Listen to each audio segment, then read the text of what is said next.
The saga continues. Welcome back. As we put these pieces together to help you understand the last 2 decades of lore, it's awesome to see how many of you guys are getting in there. As we approach Gulty Gear Strive coming soon, the information density is getting amped up.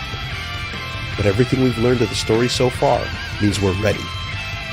No brakes on this train.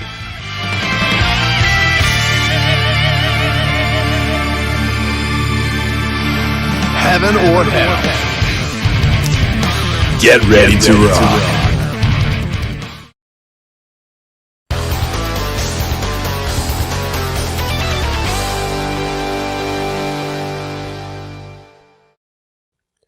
In the world of Gulty Gear, time can be convoluted.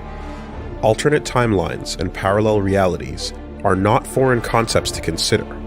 Sometimes events are depicted that differ from the main path that we know, but observing these events can give an insight into the motivations that shape the world.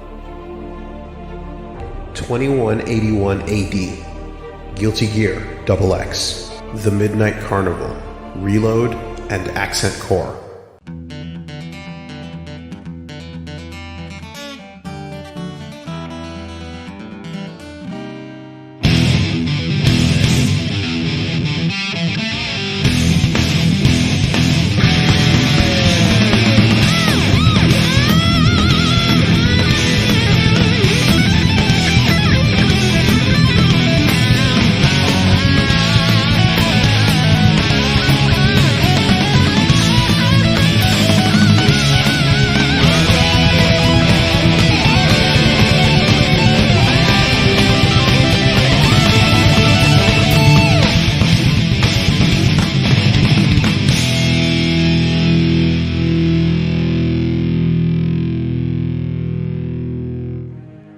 Shortly after Dizzy leaves the Grove, a collection of disruptive events occurs outside of the main timeline.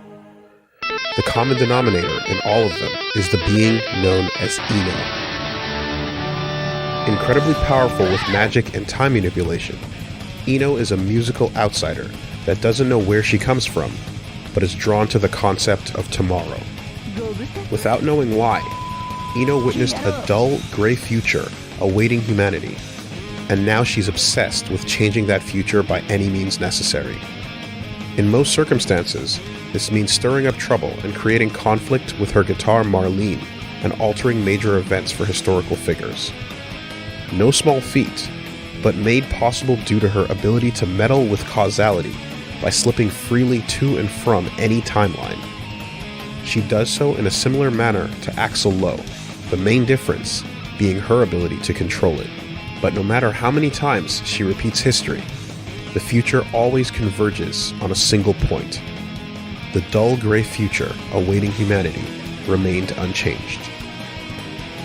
She becomes one of that man's closest associates and frequently takes it upon herself to eliminate anything or anyone that she believes stands in his way. But her methods frequently upset him. 2173 AD, the Battle of Rome.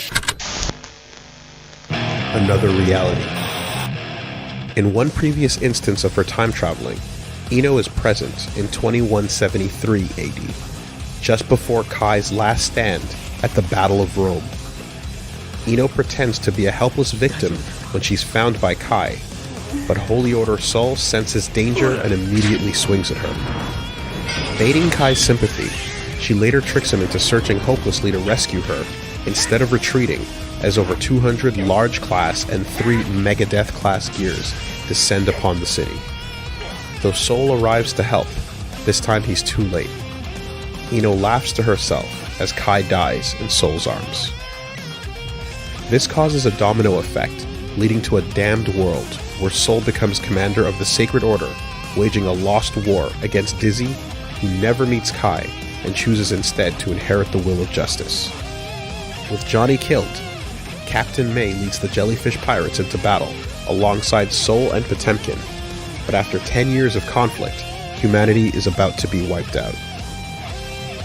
Ino roams this apocalypse, and after putting an end to a roaming murderous Dr. Baldhead, she eventually makes her way to the center of the Gear stronghold and meets that man for the first time. To her disappointment, he is shackled, enchained, and completely powerless. But his words and vision for a different future pique her interest.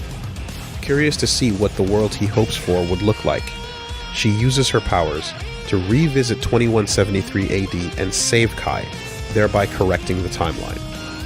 Witnessing the result of her temporal change, he asks her to lend her strength to his goals. She accepts.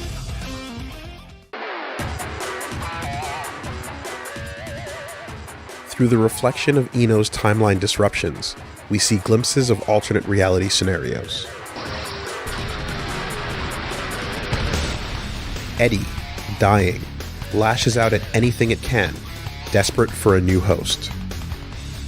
Zato One's corpse can no longer provide sustenance, and time is running out.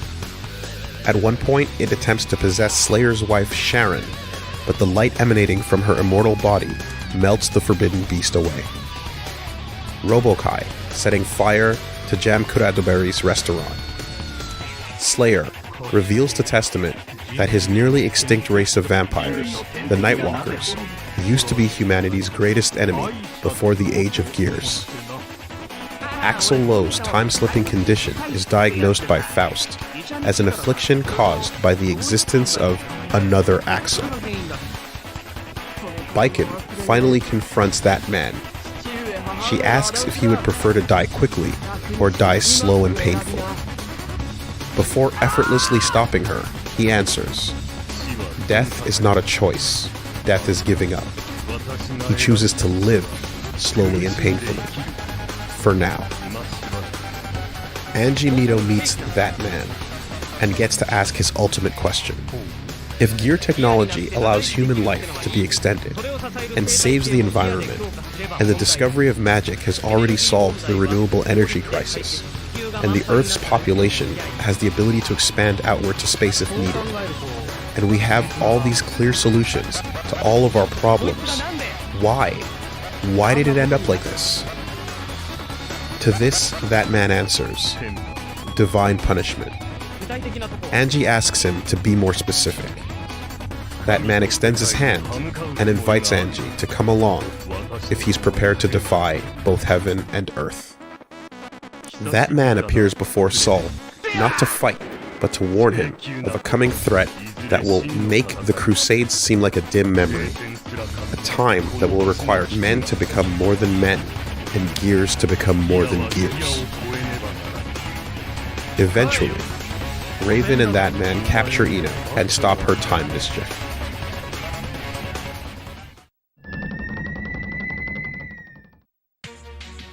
These timelines also introduce us to a number of noteworthy individuals. Zappa, an ordinary young man from Australia who one day becomes cursed and possessed by supernatural spirits, seeking Dr. Faust's help.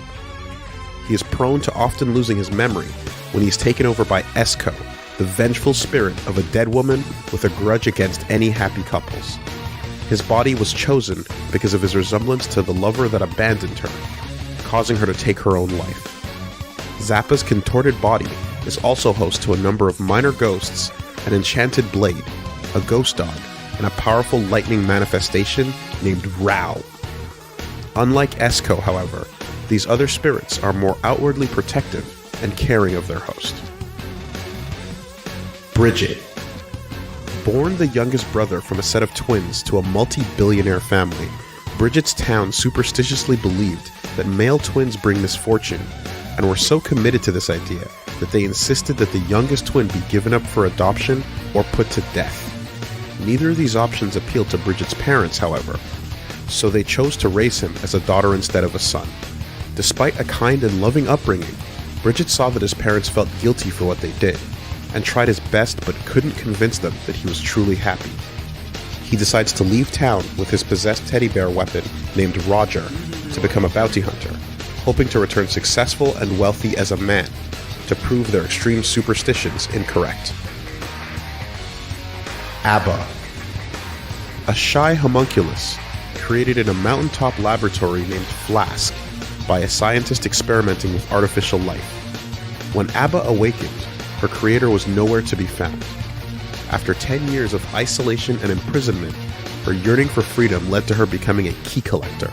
After escaping Flask, by chance she encounters Flamant Nagel, a living demon war axe that was once wielded during the Crusades.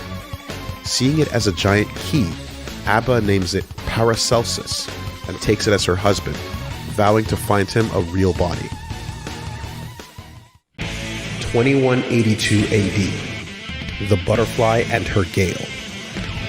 Chip Zanuck is reminiscing on the lessons his master Tsuyoshi taught him when he happens across an assassination attempt on Erica Bartholomew, the 75th President of the United States.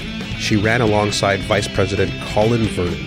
After Chip intervenes and saves the president's life, she explains that the US government is currently being puppeted by the Assassin Syndicate and that she's being targeted for her attempt to pass law in Congress that would sever their ties. As the Syndicate is also responsible for Tsuyoshi's death, Chip wants to see them ruined and agrees to become Erica's bodyguard until the bill is passed. The Assassin Syndicate persists in its hostilities, attempting to blackmail congressmen and frame Zep, while sending an assassin named Wolf to infiltrate and finish the job. After luring Chip into a trap, Wolf shoots Erica with a black tech gun, but she survives and continues addressing the public. Chip later intercepts Wolf and recognizes him as the man responsible for killing his master. Wolf tauntingly insults the deceased Tsuyoshi and exposes Chip to the same drugs he was once addicted to.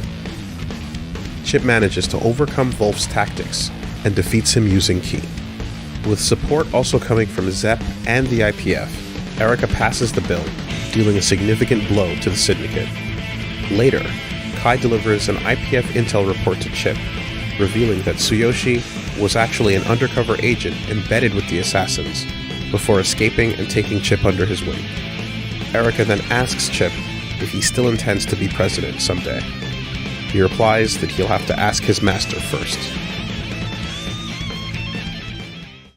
2183 AD. The United Kingdoms of Illyria are officially recognized by the UN. Post-Crusade reconstruction efforts progress. A gathering of different city-states, philosophies, and religions that came together for survival reasons eventually give way to a new melting pot culture. The nation's capital is built atop the ruins of Rome and quickly becomes the largest metropolis of the post-Crusade world. The massive state not only includes Europe, but much of Asia as well, splitting the continent with the Federation of China. Illyria is divided into 3 kingdoms. Through popular vote, Kai Kisk is elected first king. First Holy Order soldier Leo Whitefang is elected second king, and the third king is named Daryl. For whom there would be justice. In secret, Kai spends more time with Dizzy, and before long, they fall in love.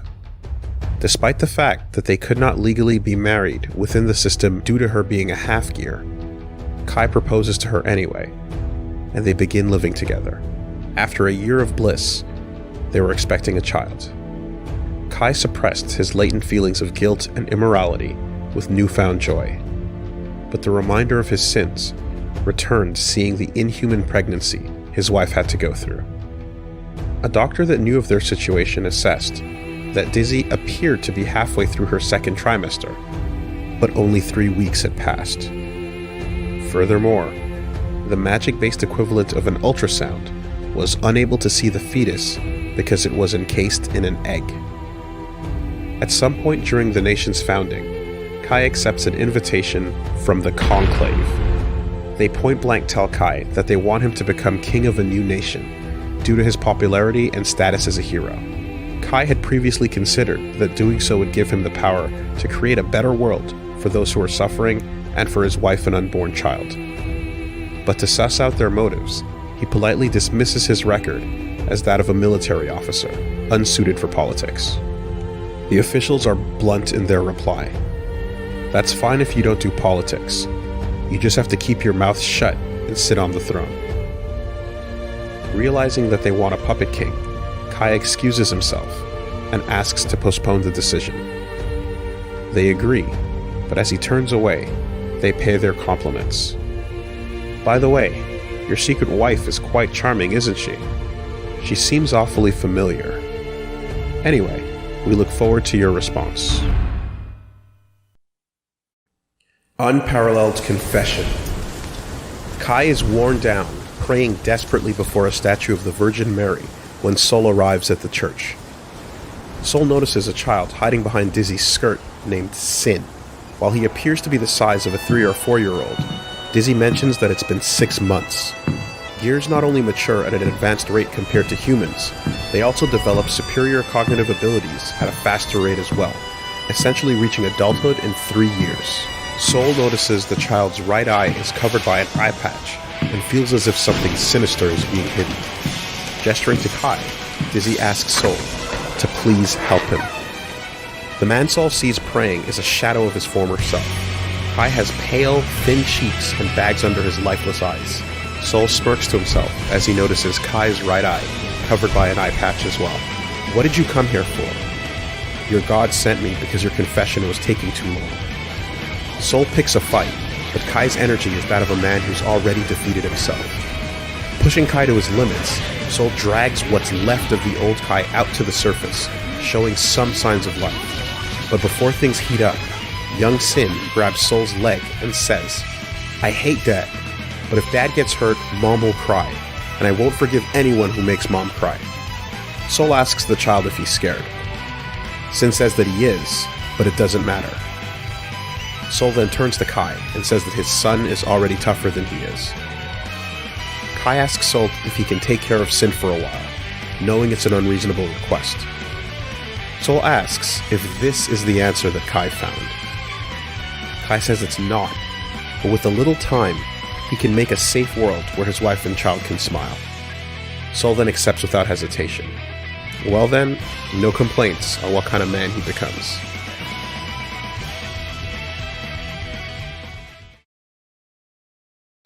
(2184 AD). Chip Zanuff travels to a lawless area in the southern part of Africa and declares it the Eastern Chip Kingdom, taking thousands of families under poverty and criminals under his wing. As this area has seen little aid following the Crusades, Chip manages to re-establish some stability, earn the people's respect, and is working towards UN recognition. He chooses a ninja businessman named Answer as his right hand, and appoints himself president of a kingdom. 2185 AD. Young Sin decides it's time he learned how to fight, and wonders about using Sol's weapon. Sol doubts it. Noting his affinity for lightning, Sin says it needs to be something that he can charge into battle with, that's manly and stylish, and most importantly, eye-catching. Sol sarcastically tells him to go wave a flag. Gulty Gear 2 Overture.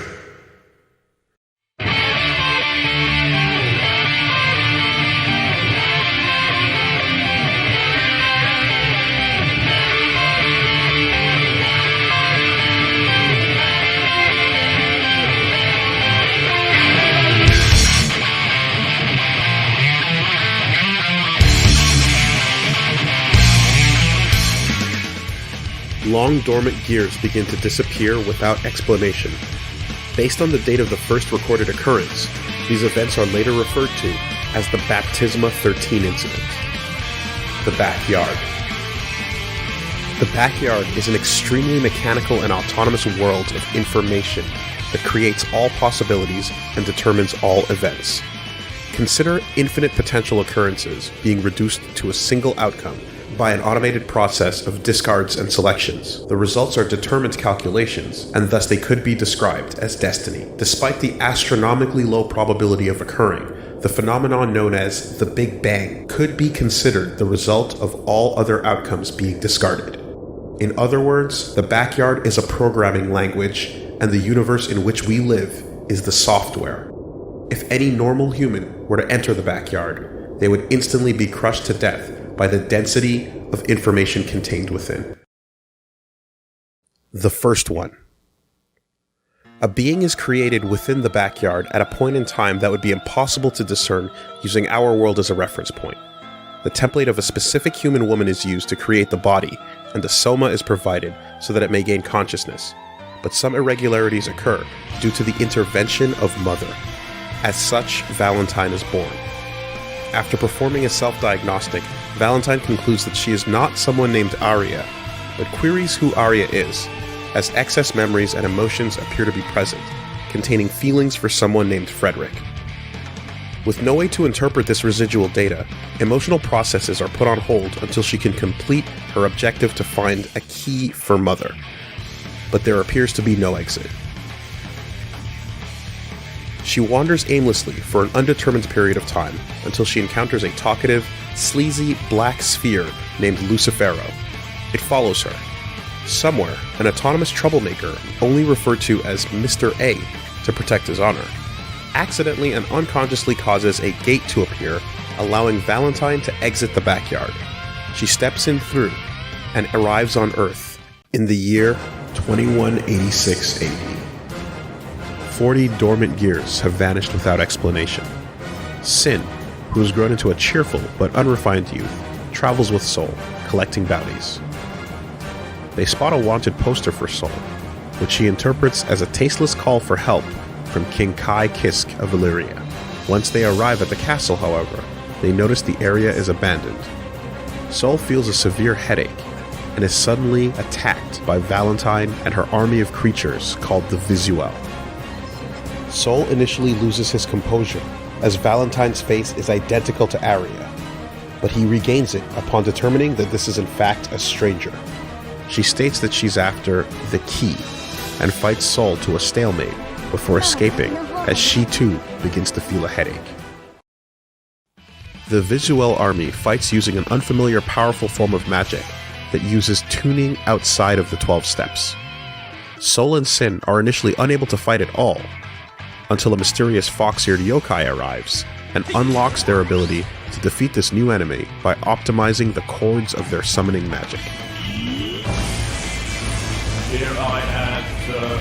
He introduces himself as Izuna, originating from Underworld Hill, a pseudo-space dimension close to the backyard. It is home to other magic-based life forms called yokai. Signs seem to suggest that Underworld Hill is actually man-made, and that Izuna is the guardian spirit incarnation of an island that used to be known as Japan. Rare irregularities in the backyard can result in this kind of phenomena. 2187 AD. Inside Illyria Castle, the bodies of King Kai's convict hammer guard are strewn about, and the king himself is sealed with a powerful spell. Next to him, Raven, the undying disease, is inexplicably present. He observes that Soul has now acquired the backyard's abilities, and vanishes, asking Soul if he has a message for that man. As the seal holding the king is an advanced encrypted cord, Izuna suggests that they get help from one of the world's foremost magic experts, Dr. Paradigm. They journey to the Ganymede archipelago using Izuna's teleportation magic. Soul's hatred of gears causes some initial tensions, but Dr. Paradigm's observations about the ongoing crisis provide unparalleled insight. He correctly identifies Soul as Frederick, the scientist from 100 years ago. Soul reveals that the usage of limitless energy without knowing its source was an alarming prospect to scientists and scholars at the time, but humanity was too desperate to look a gift horse in the mouth following the dawn of revival. It was then hypothesized that the source of magic was a superior dimension, thus creating the backyard theory. Dr. Paradigm explains that the cube he discovered appears to be a control interface where man could manipulate this world, and that the survival in dense information space could be made possible with the original gear cells specifically created by that man. Dr. Paradigm frees King Kai. Sin immediately asks if his mother is safe, but when Kai can't say for sure, Sin chews him out as a king incapable of protecting anything and leaves. Kai then explains that a few days ago, Dizzy began to fade away like the other vanishing gears, so to save her, he used up the Thunder Seal's magic to create a temporal barrier, holding her in stasis mid-disintegration. Dr. Paradigm, suspecting Dizzy had been kept alive as another weaponized gear in the hands of the government, explains that she is a complete backup of Justice, so she too contains the special gear cells that would allow one to enter the cube. Valentine must thus be absorbing gears in search of these cells. Dr. Paradigm moves to destroy Dizzy to mitigate all risks, but Kai stops him, openly proclaiming that he has fallen in love with a gear. Dizzy can still be saved if Valentine is defeated, but Valentine abducts and mind controls Sin instead. Since he too is a descendant of Justice, she retrieves the key from his gear cells and leaves him behind to deal with Soul.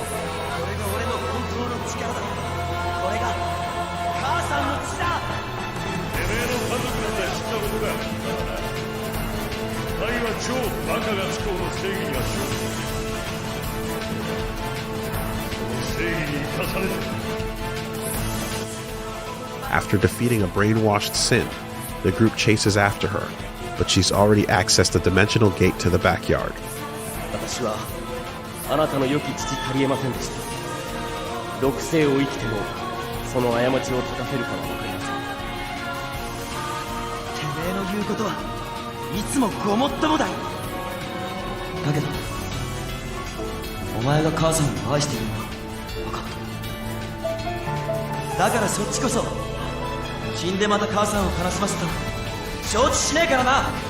Fighting alongside his father, Sin begins to respect him slightly more, but none are able to open the gate until that man appears.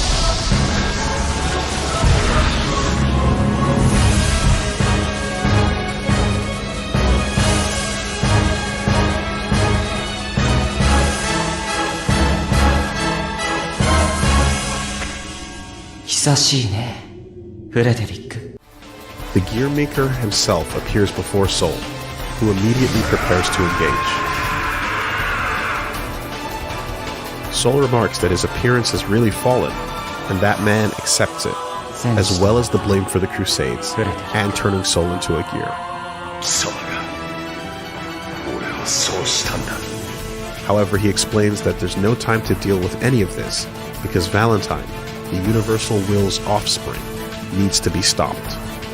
Before any answers can be given, that man casts an effect on the group that allows them to pass beyond the gate and sends them off. With this spell, they can survive the information density of the backyard, now that they've spent some time attuned to it. Soul, Izuna, Dr. Paradigm, and eventually Sin enter the gate and arrive at the edge of isolated space. Valentine has begun the process of unlocking the cube, but is interrupted. Soul rushes ahead while the others keep her busy. Unable to understand why she keeps failing, Valentine wonders if the emotional processes she put on hold are the cause. She suddenly gets furious and changes into a larger armored form, loosely reminiscent of Justice.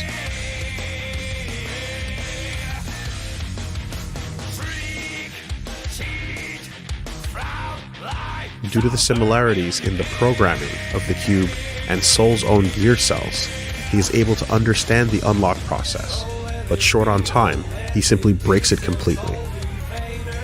Valentine loses her purpose and prepares to self-destruct while closing the gate. Soul stays behind to stop her final form with his dragon install, while the others escape.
Valentine is destroyed. With no way out, Soul thinks of Arya. That man appears and tells Soul he needs to survive to face the universal will in the coming merciless apocalypse. He then tells Frederick to live on as the flame of corruption.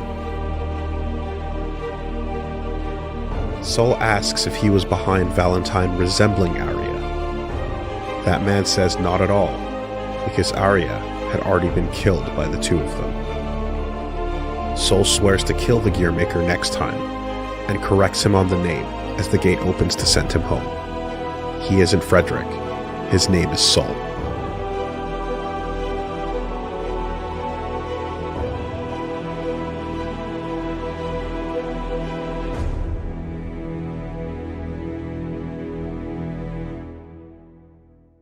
With the crisis averted, Dr. Paradigm begins the process of saving Dizzy. Kai offers Dr. Paradigm a place in Illyria for Gears to live in the open for the sake of his wife and child. Soul thinks back on that man's words and wonders, Asuka, what are you thinking?